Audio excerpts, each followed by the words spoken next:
प्रिय विद्यार्थियों, पिछले वीडियो में हमने ग्रामीण विकास से संबंधित महत्वपूर्ण समस्याओं, कृषि साख एवं कृषि विपणन के बारे में जानकारी प्राप्त की। आज के इस वीडियो में हम कृषि के विविधीकरण अर्थात एग्रीकल्चरल डाइवर्सिफिकेशन और जैविक खेती अर्थात ऑर्गेनिक फार्मिंग से संबंधित समस्याओं का अध्ययन करेंगे। कृषि का विविधीकरण। कृषि विविधीकरण खेती की उस प्रणाली को कहते हैं जिसमें विभिन्न प्रकार की फसलों को उगाने के साथ साथ पशुपालन को भी बढ़ावा दिया जाता है। आइए अब हम जानते हैं कि कृषि विविधीकरण की आवश्यकता क्यों है। अदृश्य बेरोजगारी को समाप्त करना। जैसा कि हम सभी जानते हैं कि कृषि क्षेत्र में अदृश्य बेरोजगारी पाई जाती है। यदि अदृश्य बेरोजगारी को समाप्त करना है तो किसानों को कृषि विविधीकरण अपनाना ही पड़ेगा। मौसमी बेरोजगारी को समाप्त करना। कृषि क्षेत्र में मौसमी बेरोजगारी पाई जाती है। वर्ष में कई महीने किसानों को बेरोजगार रहना पड़ता है। यदि किसान इन महीनों में अन्य कार्य जैसे मुर्गी पालन, मत्स्य पालन, पशुपालन आदि करेगा तो उसे इस समस्या से निजात मिलेगी। किसानों की आय में वृद्धि। यदि किसानों को अपनी आय में वृद्धि करनी है तो उन्हें कृषि विविधीकरण अपनाना ही पड़ेगा।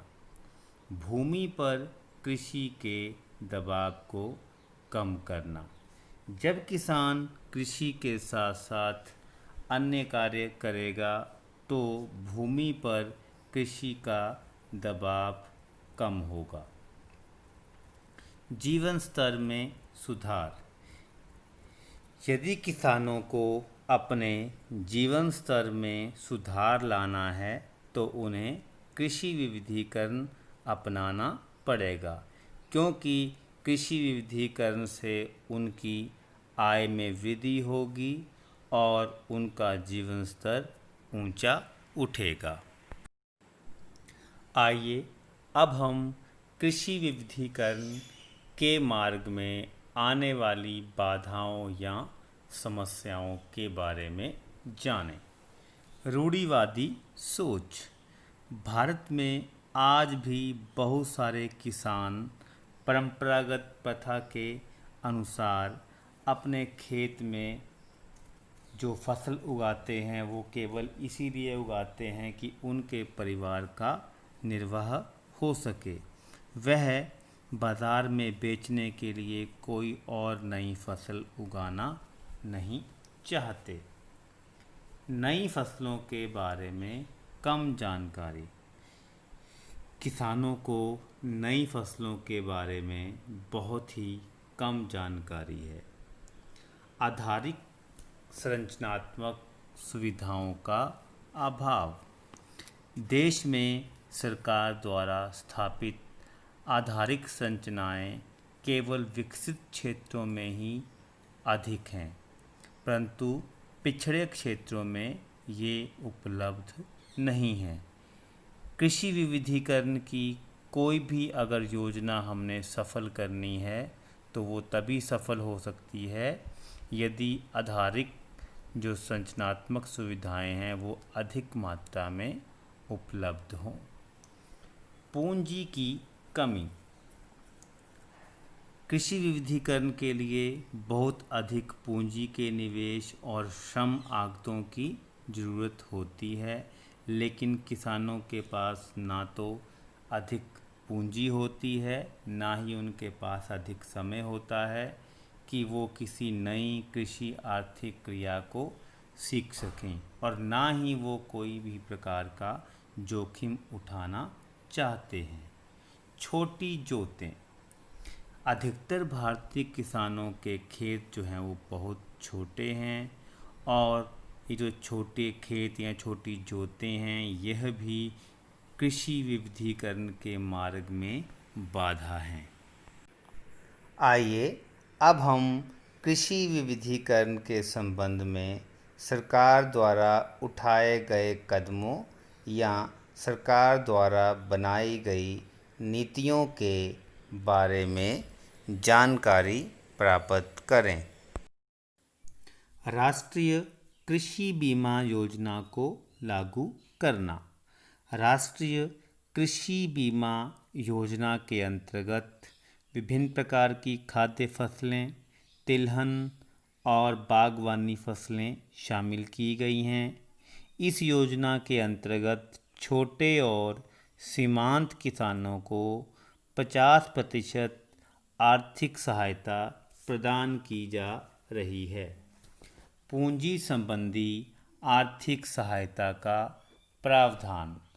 सरकार ने कोल्ड स्टोरेज और बागवानी के उत्पादों के स्टोरों के निर्माण एवं विस्तार के लिए 25% आर्थिक सहायता का भी प्रावधान किया है। वाटरशेड कोष का सृजन। सरकार ने वर्षा पर आश्रित खेतों के विकास के लिए वाटरशेड विकास कोष का भी सृजन किया है। कृषि विपणन को सुदृढ़ बनाना। कृषि विपणन को सुदृढ़ बनाने के लिए भी सरकार योगदान दे रही है। इसके लिए उचित गुणवत्ता नियंत्रण तथा मानकीकरण सुनिश्चित किए गए हैं। बीज फसल बीमा। बीज फसल बीमा संबंधी एक पायलट स्कीम शुरू की गई है। इससे बीजों के उत्पादन संबंधी जोखिम से किसानों को सुरक्षित रखा जाएगा। सहकारी क्षेत्र का सुधार। सहकारी क्षेत्र के सुधार के लिए भी सरकार द्वारा विभिन्न कार्य किए जा रहे हैं। आइए अब हम जैविक खेती अर्थात ऑर्गेनिक फार्मिंग के बारे में जानें।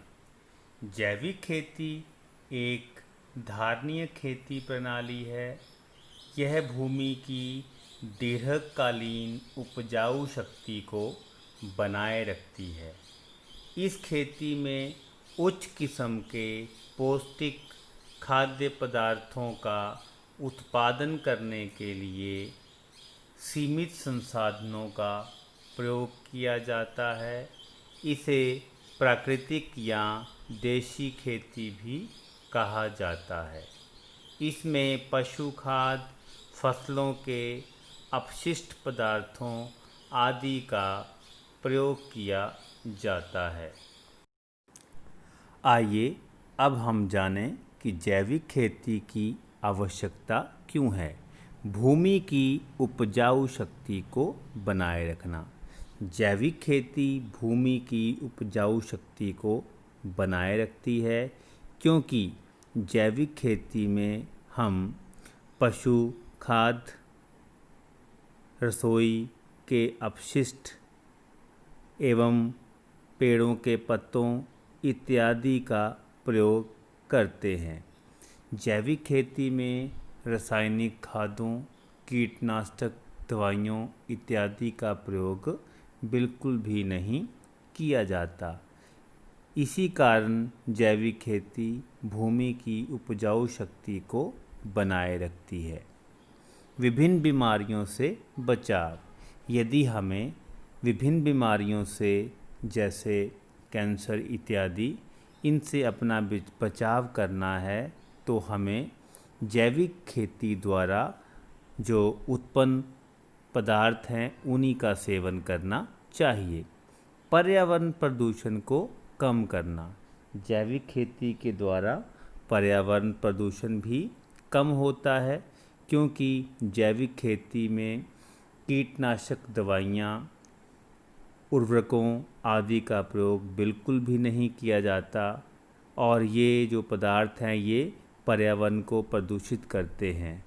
तो जब हम इनका प्रयोग नहीं करेंगे तो इससे हमारा जो पर्यावरण है वो भी प्रदूषित होने से बचेगा। स्वास्थ्य को बनाए रखना। यदि हमें अपने स्वास्थ्य को बनाए रखना है तो हमें जैविक खेती का प्रयोग करना पड़ेगा, क्योंकि जैविक खेती द्वारा जो भी उत्पाद होते हैं वो पौष्टिक होते हैं और हमारे स्वास्थ्य के लिए लाभदायक होते हैं। जैविक खेती के संबंध में बहुत सारी भ्रांतियाँ फैली हुई हैं, जैसे कि कम उत्पादन। अक्सर यह कहा जाता है कि जैविक खेती का उत्पादन रासायनिक खेती की तुलना में कम होता है, लेकिन ऐसा नहीं है। जैविक खेती का उत्पादन अल्पकाल में भले ही कम हो सकता है, लेकिन दीर्घकाल में ये काफ़ी अधिक होता है और विशेषकर बागवानी फसलों में तो इसका उत्पादन बहुत ही अधिक होता है। मितव्ययी नहीं होती। अक्सर ये कहा जाता है कि जैविक खेती मितव्ययी नहीं होती, यह भी सच नहीं है। जैविक खेती के लिए श्रम लागत अधिक होती है, लेकिन यदि देखा जाए तो खेती की जो समग्र लागत होती है वो रासायनिक खेती से काफ़ी कम होती है। बड़े किसानों के लिए फ़ायदेमंद।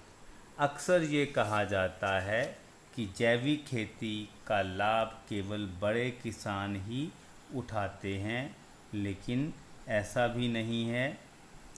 छोटे किसान भी जैविक खेती से मौद्रिक लाभ प्राप्त कर सकते हैं।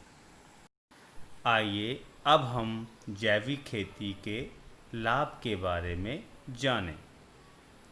पर्यावरण प्रदूषण को कम करना।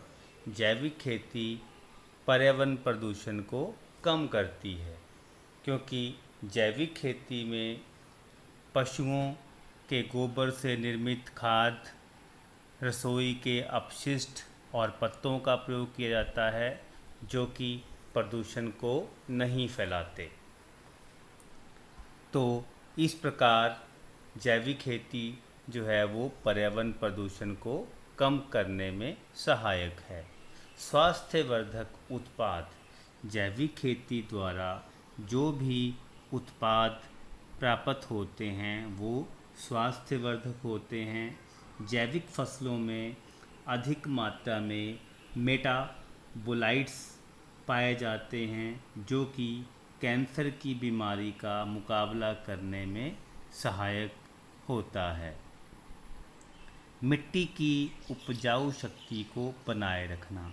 जैविक खेती मिट्टी की उपजाऊ शक्ति को बनाए रखती है, क्योंकि जैविक खेती में किसी भी प्रकार के रासायनिक उर्वरकों या कीटनाशक दवाइयों का प्रयोग नहीं किया जाता। विटामिन से भरपूर उत्पादन। जैविक खेती द्वारा जो भी उत्पादन प्राप्त होता है उसमें भारी मात्रा में विटामिन पाए जाते हैं। किसानों को समृद्ध बनाना। जैविक खेती के द्वारा जो भी उत्पाद होते हैं वो काफ़ी महंगे बिकते हैं, तो इस प्रकार किसान जो हैं उनको अधिक आमदनी होती है और जैविक खेती किसानों को समृद्ध बनाती है। आइए अब हम जैविक खेती की हानियों या कमियों के बारे में जानें। जैविक उत्पादन अधिक महंगा। जैविक खेती द्वारा जो भी उत्पादन होता है वो अधिक महंगा होता है, जिस कारण लोग उसे खरीदना नहीं चाहते। अधिक श्रम की आवश्यकता। जैविक खेती के लिए अधिक श्रमिकों की आवश्यकता होती है। जैविक खेती का उत्पादन कम। तो जैविक खेती द्वारा जो भी उत्पादन होता है वो परंपरागत खेती की तुलना में औसतन कम होता है। पशु खाद घातक जीवाणुओं को आश्रय देती है। तो जैविक खेती में पशु खाद का उपयोग किया जाता है, लेकिन पशु खाद में काफ़ी घातक जीवाणु होते हैं जो कि हमें अस्वस्थ कर सकते हैं। छोटे किसानों के लिए समस्या। आरंभिक वर्षों में जैविक खेती की जो उत्पादकता होती है वो कम होती है। इससे छोटे किसानों के लिए समस्या उत्पन्न हो जाती है।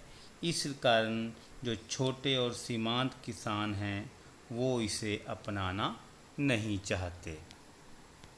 तो आज के लिए इतना ही। धन्यवाद। जय हिंद, जय हिमाचल।